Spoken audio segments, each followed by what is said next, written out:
4.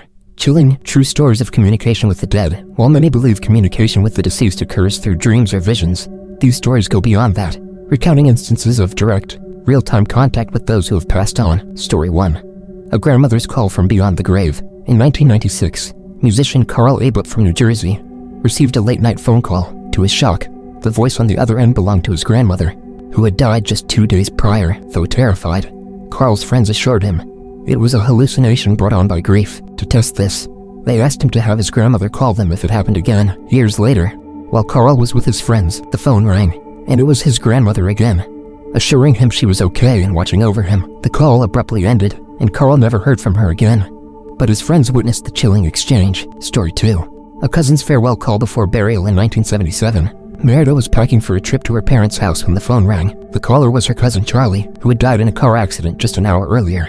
Despite confirmation from her family that Charlie had passed away, and they were at the hospital awaiting her arrival for the funeral, Charlie called to say goodbye and reassure her. Story 3. A grandfather's loving message from the afterlife. In 1995, a Liverpool radio station hosted a guest claiming to communicate with the dead. A woman named Wilson tried calling in to ask the guest to contact her deceased grandfather, but couldn't get through. The next day, while listening to the radio show, her phone rang. It was her grandfather, assuring her he was with her grandmother and friends, and urging her to focus on her life and not dwell on the past.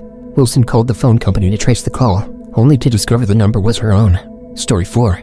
A call from a haunted house. In 1998, a police officer in Pennsylvania received a call from a man named George, requesting someone be sent to his house to investigate strange and terrifying events. Before ending the call, the officer asked for an alternate number to reach George, which he provided. Upon calling the new number to confirm, a woman answered, informing the officer that George had died over a decade ago, and his house was haunted. Do you believe these stories? These chilling tales may seem unbelievable, but they raise questions about the nature of death and the possibility of communicating with those who have passed on.